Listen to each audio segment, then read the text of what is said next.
Welcome to the Jay Kim Show. This is your host, Jay Kim.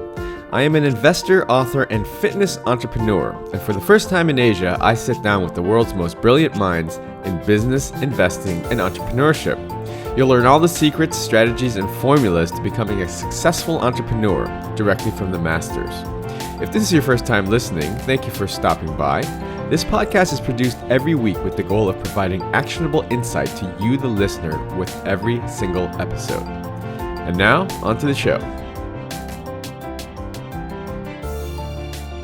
Today we sit down with Chris Brogan. Chris is one of the very first bloggers that ever existed. This was back in the 90s before anyone even knew what the internet was. He is the CEO of Owner Media Group and is a New York Times bestselling author of 8 books and highly sought after public speaker. Chris has won a number of accolades. Tony Robbins had Chris on his Internet Money Master series. Forbes listed Chris as one of the must-follow marketing minds of 2014 and put his website on the 100 best websites for entrepreneurs. Essentially, what Chris does through his Owner Media Group is he provides education and tools for aspiring entrepreneurs to get their businesses off the ground. So I think you're going to really enjoy today's episode. He is a very good guy, and he just has a wealth of knowledge that he shares with us.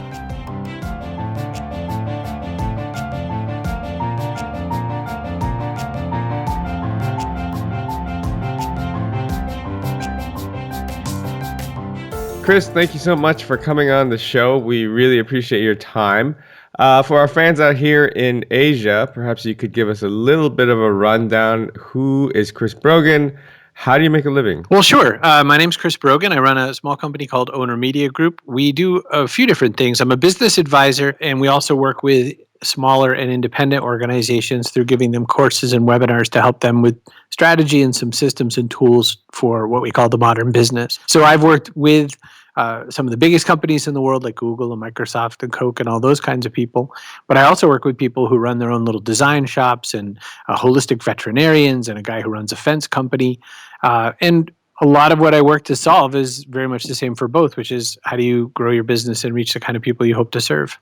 Right. So you're a problem solver. I find it pretty fascinating that you have gone from working with some of the biggest brands in the world, like going from a Disney or a Coke or a Google down to, like you said, you work for just regular average people every day, just trying to solve business problems. So why did you decide to scale that way? As in, a lot of people's dreams are to work with the large companies, and instead, it seems like you get fulfillment on a daily basis working with anyone. So I'm a book author as well and a speaker, and my last book was in no way successful in the United States, but it has been very successful in, strangely enough, China. Wow. And it's called The Freak Shall Inherit the Earth. It's slightly different title in Chinese. I don't remember how it plays out, but the idea is basically it's an idea for entrepreneurship for sort of atypical people. When I looked at books about entrepreneurship, it was essentially 2 white guys shaking hands in suits.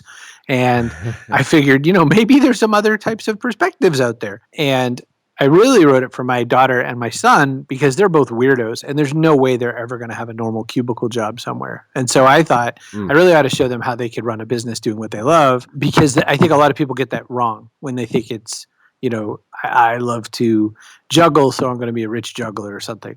So anyway, back to big companies versus little. One of the chapters in the book is about how do you define your own success. And I said my personal definition of success, which is just mine, is being able to say no to the things that I don't want to do. And so that's, last year in my business, it was not the most successful financial year. It was a horrible year financially, but I also didn't say yes to anything I didn't really feel like doing. And so I feel like I had a really successful year. When I work with companies like Google and Microsoft and those kinds of people, I love that they're big. I love commanding that kind of a fee from that kind of a company because I'm trying to deliver something that's on the big enterprise scale. But I don't love that a lot of times my ideas get sort of into the smile, nod, and that sounds like a nice idea, good talking to you, and nothing ever gets done. And so the one thing I really love about working with smaller companies is that I'm usually talking with the owner and the implementer at the same time. In a big company, I'm either talking to a chief executive type person or something like, talking to Bob Iger at Disney, and he'll nod his head and say, yes, great. but nothing goes because it's not like we met with the kind of people who would actually make it run. Hmm. And on the other side of that, if I am talking to the implementer, then they don't necessarily have the power. They're like an internal champion who maybe does or doesn't have the support. So that's what's hard about big companies. And what I like about little companies is you see end to end, Jay, how it works. If I say, hey, why don't you try this? Right. They can say, oh, that's weird. I tried it and it worked. Or they say, it didn't work. You're an idiot. And either way, I learned something really fast with them. Yeah, and I guess the impact that you can make on a smaller organization is much clearer at the end. So I guess it could be more fulfilling. You bring up an interesting point, Chris. You were talking about last year being successful in a different way other than being financially successful. I was just wondering, doing what you love is probably the holy grail of being an entrepreneur, and it's the reason why a lot of people set out to be an entrepreneur. And people have different notions of what an entrepreneur is. Some people think that you're sitting on a beach sipping pina coladas and just watching your PayPal account accumulate money overnight. And other people are more real about it, and they understand that it's exactly what you said. It's the freedom to choose what you want to do. Are there ever days where you wake up and you're just like, you know what? Screw it, I'm just going to do nothing today, or I'm just going to go hang out with my partner and kids, or what have you? Yeah, 100%. I mean, one of the beauties of this kind of life that I've built for myself is that I can choose how I want to spend it. I'm a Eastern United States, East Coast, New Englander type of guy, very similar to the 2017 Super Bowl winning Patriots. I'm a big fan of work. Like I really like the ethic of, hey, we should go do something. And so I don't spend a lot of time with my feet in the sand doing Mai Tais. And also, the people who sell that vision are the people who make the money off that vision, right? Like very few people end up on that beach next to that other person with the Mai Tais. They made that money buying your, taking your money, and you're still sitting on a train somewhere going to your dumb job you hate. Right. And so, I like to show people there's a way that you could actually run a business that serves other people, and that the service to the other person is the real core tenet of the business. And that's really what separates me with a lot of the sort of internet marketer types, is that every single time I talk about business, it's all about service. It's all about how do you find somebody that you want to serve and how do you help them grow. And my version of do what you love is really serve the people that you actually want to work with and be around. And that's, to me, I think that's sort of why I gravitate towards these guys who run fence companies and things like that. I don't hang out with very many startups. I know you do. Like that's part of your career and your life is you like to go hang out with a bunch of young people at hackathons and stuff like that. And I don't know. I'm too into things like revenue, and I'm too into things like people making money with a serious actionable business models and things like that. And I think that both need to exist. And I've just decided that my side of the teeter-totter is this one. Sure. I mean, everyone loves revenue. That's very important. Okay, well, Chris, that's awesome. Let's take a quick step back. I know that you have a long history with a relationship with the internet, and you were one of the first bloggers that ever existed before perhaps the term blogging even was around. Maybe you could tell us a little bit about your history, how you got into sort of the early Web 1.0 and blogging. And how you think that, being an early adopter, you were there, you were early on Twitter, your hand is on the pulse, so to speak, your finger's on the pulse with social media and these trends that are happening. I see you on Facebook Live a lot now. What do you think the trends and the future of social media are going forward? So maybe a little bit about your background and where you see this whole thing going in the future. Sure. I love these moments because I get to feel like old man Brogan because I got into the online world way back when it was bulletin board services, and your computer would plug into a modem and you would dial a very distinct phone number, and one person at a time could log in and leave a comment on a message board somewhere. And so if you imagine when you're tweeting something like the Grammys and you're like, what is CeeLo Green wearing? And then millions of people message you back. This is like you dial in, you wait for it to connect, you go to the right file, you type in what is CeeLo Green wearing, and you hang up and wait for someone else to dial in and voice their opinions. Right. Went a lot slower. But that's actually what got me into that. So I was a guy raised up in the northeastern part of U.S. called Maine, and Maine's small and semi-rural, and there's not a lot going on. And the conversations that were around me when I was younger were really getting kind of old. The things that people wanted to talk about were which was better, Van Halen or Led Zeppelin? Did you like Camaro or Mustang? And were the Red Sox ever going to win a World Series? And that was pretty much the three questions. And then maybe we talk about weather. None of those conversations were interesting. I wanted to talk about superheroes and how could Batman beat Superman, and isn't Star Wars cool? And so when I got online, I was able to talk to people all around the world, and that's actually kind of what brought me through to everything else I ever did in life, because I just thought, wow, it's so neat that we could connect with people around our interests instead of around our proximity. And that's been like a through line of all the work I've ever done. My early business career was I worked for the phone company. I worked in customer service for a lot of those years and different call center type jobs. And I went into wireless telecom and did all kinds of other fun things there. But back in 98, I started journaling, when it was called that, before it was blogging. And that really started catching my interest. And I would be working on my job, but I'd be thinking, man, wouldn't it be neat if I could, find some way to make a business out of media? And it took me until about 2006 to do that. And I ran an event called PodCamp, which was about podcasting with Christopher S. Penn. And on the second day of that, I got hired by someone to come and help run his conference, Video on the Net, Jeff Pulver, who is famous for co-founding Vonage back in the day. Right. And he's a serial entrepreneur and whatever. He's got investments in almost all the cool social networks that you've ever heard of. So I guess I was into it back then. I've really tried most of my life to shirk the social media guy label, because I think that it's one of those labels like blogger that has people look down on you all the time. And so I've really tried hard to keep myself fashioned as a business advisor and a digital marketing professional and that sort of thing. But that doesn't mean I don't know it. I was user 10,212 on Twitter, and that was back in October. I lied. October of 2006. I was like, oh my gosh, this is amazing. This is world changing. And everyone was like, you're stupid. And it took everyone else until like 2010 or so to start coming onto Twitter. And so I seemed really prescient, but I just knew that there was something cool about the velocity of communication there. Right. I did not think much of Facebook. I thought very little of MySpace. I concede that Facebook is better than I thought it was, but I'm only on there because the 1.7 billion people are also there. Right. As far as the future of it, I mean, in the moment you and I are talking, Snap is getting ready for their IPO, and I think it's shenanigans. I'm so nervous because I'm right about 2/3 of the time on what's not going to work. And I have this really burning part of my gut that says this one's not going to work. But, when I said in 2006, oh my gosh, Twitter is amazing, everyone thought I was stupid.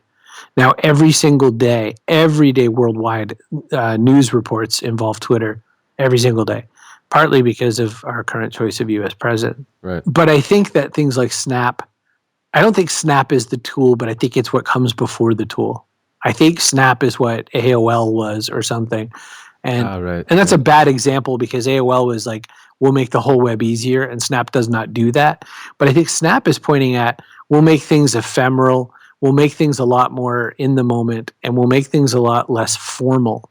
And I think that those details, separate of the device and separate of what you're supposed to do with the platform, are what people should be clinging to when they look at trends, because we're mobile first, finally.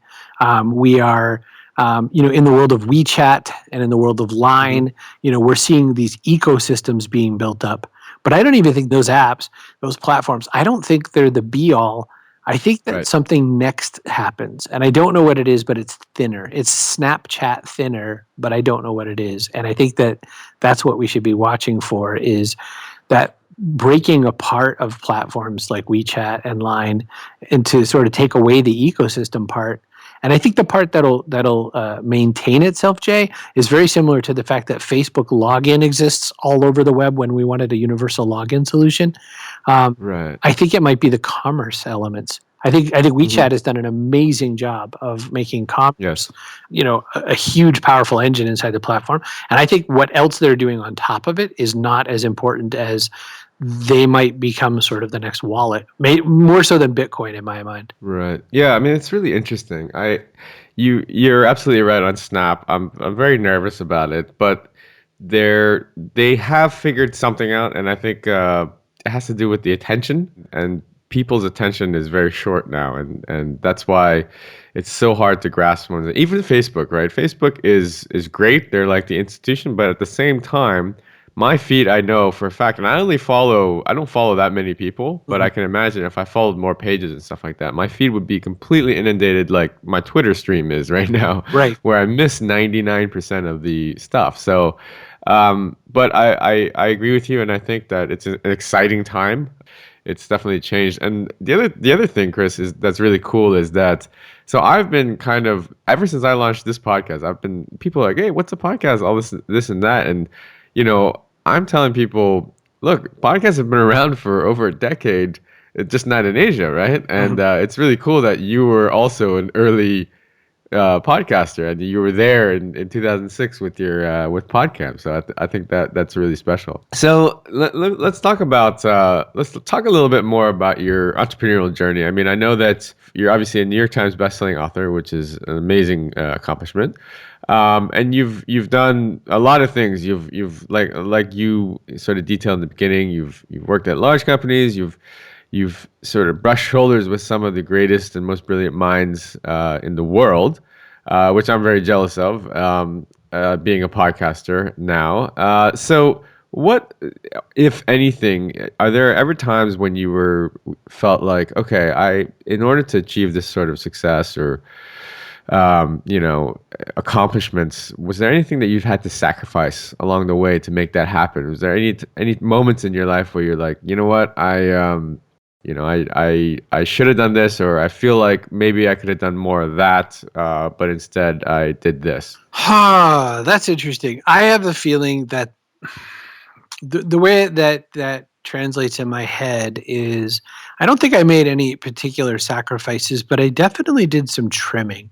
So one thing that people come to me a lot with as aspiring entrepreneurial types is they say, I've got a couple hundred ideas and I have another 100 more. And I did the same thing. I mean, between 2009, 2010, I was 2010 was like my peak year as far as revenue goes. I've never made as much as I did that year. And it wasn't world shattering numbers, but it was just like, that was my good year.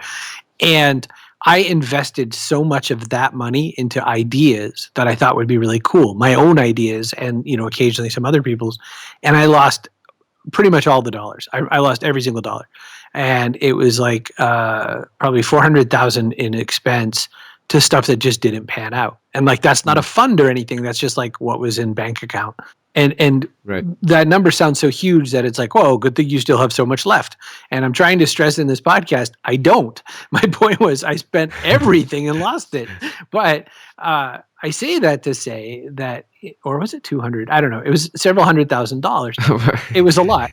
And the most important storyline of this is to say that it was like buying my own MBA, because what I learned was, to your question of sacrifice, you can't run everything down. You can't be everything. The minute you try, especially on your own resources and especially with a very small staff, you're going to fail. I mean, there's very few Walmarts compared to Dollar Shave Clubs. Right. There's so many more ways that you can make a win out of, I think I'll sell one type of razor blade for a while and see how that works, compared to, I think I'd like to stock some shelves with 5,000 things. And so I tell people that, and not necessarily a sacrifice, but can you shelve all your ideas and just work on one for a while until you start finding some threads that connect them to other ideas, and then you can pull them all out again. I mean, the way my business runs as a media company, I run a podcast right now. I've got a blog. I've got other websites that I maintain, just all for me, and then I work with a bunch of big companies and then a whole lot of small little guys. I also write books, and I also manage my keynote speaking career as well. And so that's a bunch of different things in the fire. But I use all of those things all together to keep educating people on how to make their own platforms, how to build better media systems for themselves and their business, and then also to keep my ear to the ground on new developments and things like that. And Right. I just want to touch directly on the podcast point you made about being able to reach cool people. I think at this point, the only reason I have a podcast at all is so I can vaguely justify asking people that I admire that I can see if I could talk to them. And I think Right. that's the whole reason I do it. I'm trying really hard to reach General Stanley McChrystal right now. He blew me off. Wow. He said, "No, you're not that good a person." He didn't say that, but they said that he was really busy. So Yeah, so who are some of the people that inspire you? I mean, I know that you have inspired hundreds and of thousands of people. I mean, you're a public speaker, and you obviously New York Times bestseller, like I mentioned before, and you do a lot of good work. So who are the people that inspire you? probably top besides my parents because they have to always be above everybody else. But Sir Richard Branson, I admire a Mm, lot, and I got to interview him a long time ago for Success Magazine right. on a fitness and health article, and so I've been fortunate to already say, hey, I already talked to the guy that I probably most want to talk to in the Hmm. world. But I'm interested. I talk to a lot of special operations military people because I think their determination is something that a lot of business people could really learn from. Oh yeah. The way they parse their lessons. Like when you and I are talking, the last episode of my podcast was another Navy SEAL, Eric Davis, who wrote a little ebook called Habits of Heroes. And I thought that it was kind of cool. And his other mainstream book, Raising Men, was fun. So I had him back on. So I like those guys. I'm also very inspired by stories from people who are just doing it very differently than anybody else, who are kind of like weirdos. And Hmm. so I'm always looking for who I'm least ever looking to talk to are people that are like me, people who are Right. out there chasing the media dream. This is the least interesting conversation I could have. So I find like video game designers and artists and farmers and things like that because we're not going to learn from talking to the people that we'd go to conferences with. We're going to learn from the people that we would never normally run into, and that's who I think are the best guests. That's right. I think that's key. And the deeper I get into this podcasting game, I'm realizing the same thing. I mean, I get inspired by a lot of the same people that you go to conferences with, but I can already see that at some point there's going to be some fatigue there, and I'm going to try to look for some more interesting guests. So you mentioned your different business lines. I like the idea of having sort of many irons in the fire. So let's talk about specifically. Let's say for me, I'm trying to run a small business. Let's say I have a podcast and maybe trying to do some blogging and whatnot. How can your company, Owner Media Group, specifically help me as just a small business owner? Maybe how could I level up my business, and what products do you have that could potentially help me out? So some of our core things that we came up with were again directly solutions that we came up with for people that we were working with and who said, I have this problem going on. So one of the things that we launched, and it's funny now because when we did it, I feel like such a hipster saying it, but like we did this kind of early and then all of a sudden it seems like everyone's selling this. We said, hey, one way is you could stop trading hours for dollars. And so you could learn how to make an online course. Well, now there's like a couple hundred people teaching how to make an online course. So that's not that Yes. interesting. But we have a site called onlinecoursemaker.com. And what's different about mine is just that I show people how to make a very lightweight, simple kind of execution of a course. And I think that there's some really great thinking, great meaning people out there that want you to make the most polished, bulletproof, amazing, spend a few $1,000s on cameras and lighting kind of courses. And then there's me that's like, you could make this afternoon if you want. And so I kind of go for that. The other thing is that once we finished Online Course Maker, it was kind of funny. We sold a lot of that. That was our best-selling course. And everyone got to the end of it and was like really jazzed up. And so they started building their course and they went, oh my gosh, Chris, who do I sell this to? I don't have a list. I don't have any customers. Yeah. And I was like, what? Like, why would you even bother making a course? And they're like, I don't know. I don't know because you said make one. I was like, oh, okay. So I made a course right away called Earn More Customers. Like I had just finished Online Course Maker and people were complaining that they didn't know who to sell this thing that they'd built. And I was like, oh. So we made Earn More Customers. So you can go to earnmorecustomers.com. Now, the thing is too, Jay, my earlier courses had names like The Owner's Heart and The Owner's Mind and The Owner's Path. And people were like, what do I get? So now I make courses called Online Course Maker. You know what you get when you're done. You've learned how to make it. There you go. Earn more customers. What do I get when I'm done? Yeah. And the other thing that we sell the most of is this thing called the 20-minute plan jumpstart. And what that is that there's so many people out there trying to figure out time management. And we decided that time management's a dopey thing. Gandhi said we all have the same 24 hours in our day. It's just how we choose to use it. And so we do priority management. And so we have a system by which we show people how to work on the things that matter most so that they're not chasing down their to-do list all day. We're very not into getting things done. We appreciate that it exists. We appreciate that there's a lot of people who are disciples of it. And I would definitely love to have coffee with David Allen someday. But the way we do it, Jay, is that we say, what if you could find 3 slots of 20 minutes each times 3, so 9 20-minute slots or 3 hours basically, to really work on what matters and what's really going to grow your business in every single day. So everyone says, I don't have to. I just got done talking to a client 30 minutes before you and I talked, who that was 100% her problem. I went to her website and her website had a coming soon page. I said, what do you sell? She said, websites. I said, let's just back up one quick sentence here. You have a coming soon for your website. I know. And I was like, this is like 2.5 hours of work for you. And she goes, I know. And so I just told her it's not allowed and she has to get it done today. So that's the plan. And that comes from this 20-minute plan logic. So when you said earlier about don't you have days where you could just hang out with your kids, my business partner, Rob Hatch, had developed a course based on something that he and I had worked on starting in like 2011, which was work like you're on vacation. Rob went on vacation and I needed him to do a whole bunch of things. And I'm not in any way some kind of demanding boss, but I was like, Rob, I need this. And he was on vacation. And of course, his wife and his kids are like, Dad, what are you doing? You're like all over the laptop.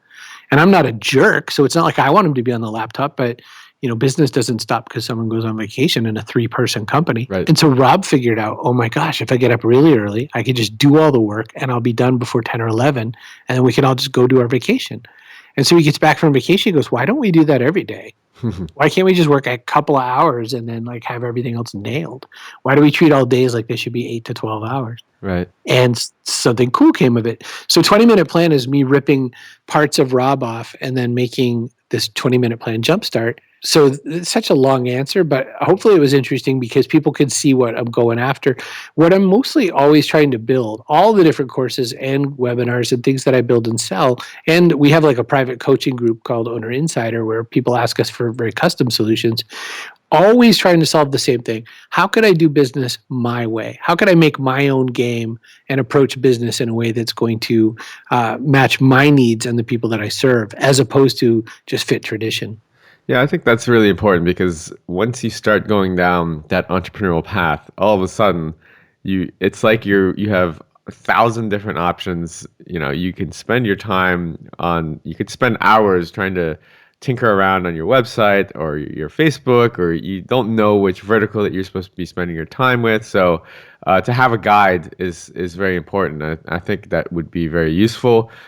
Even something as simple as, it's not simple once you get into it, but say building an online course, there are a million options out there on how you can do it, email sequencing, what kind of product you should roll out.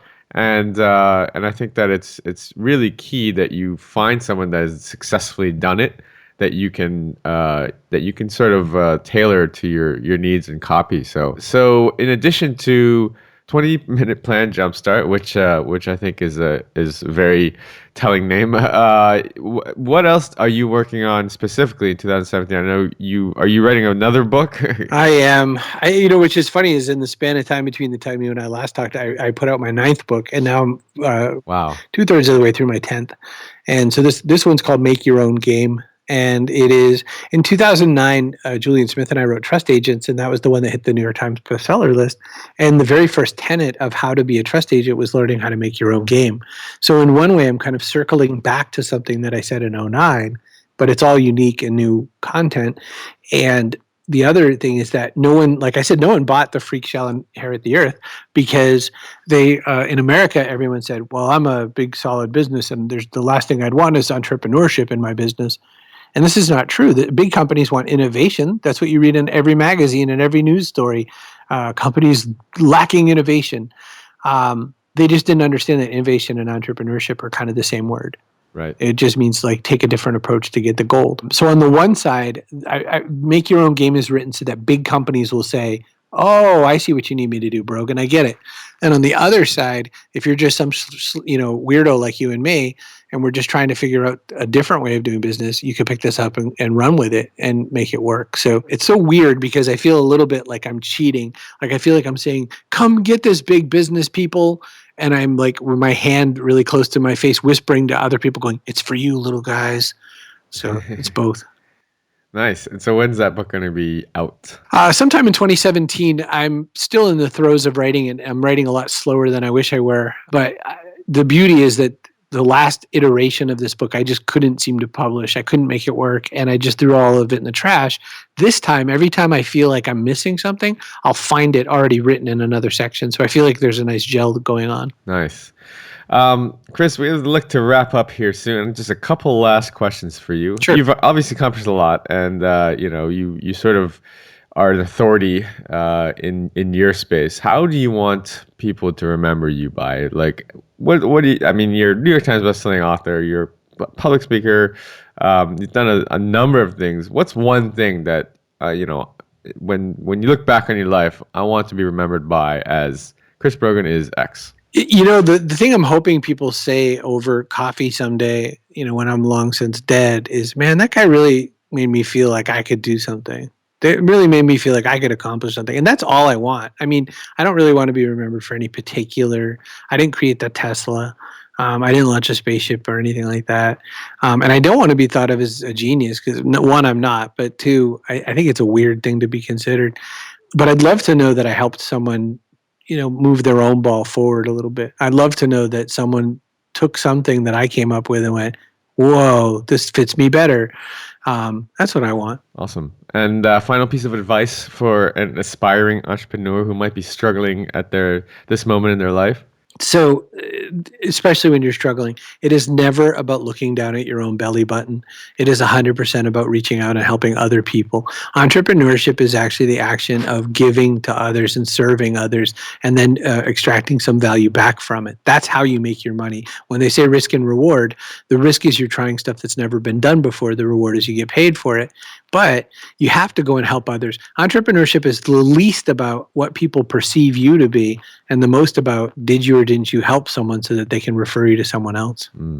Very powerful. Man. Okay, Chris, thanks so much for your time. I guess the last question is, where can people find you, follow you, and connect with you? Well, if you're daring, you can try to spell Chris Brogan and you'll find me, or just type in Chris most times in Google. I'm lucky enough to be in the first couple of results, or just go to owner.media, and either way you'll find me. I'm out there. Awesome. Thanks again, Chris. Really, really appreciate your time and all the insights that you've given to the audience here in Asia. Oh, it's been such a pleasure, Jay. Thanks for having me on. All right. Take care now.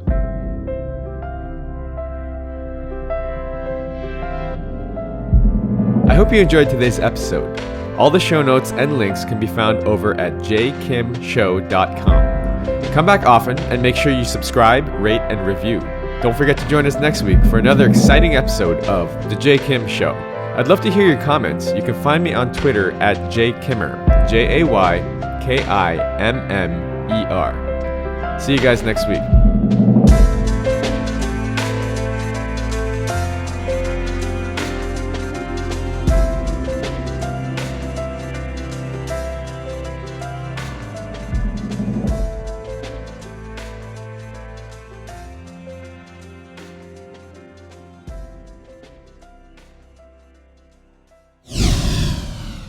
This podcast is brought to you by Hack Your Fitness, the high achiever's guide to getting ripped in under 3 hours a week. If you're anything like me, you're probably working a full-time job or jobs and trying to find time to balance family life, social life, and last but not least, fitness. Look, I get it. I'm a full-time investor and entrepreneur myself, and father of two. So how am I able to stay fit year-round without spending hours and hours in the gym killing myself on the cardio machine?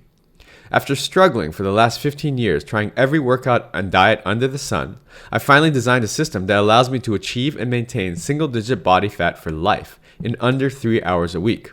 Cardio not required. Head on over to hackyour.fitness and download my free 13-page guide that teaches you the simple science behind efficient fitness and smart nutrition and gives you everything you need to know to finally take control of your life. That's hackyour.fitness.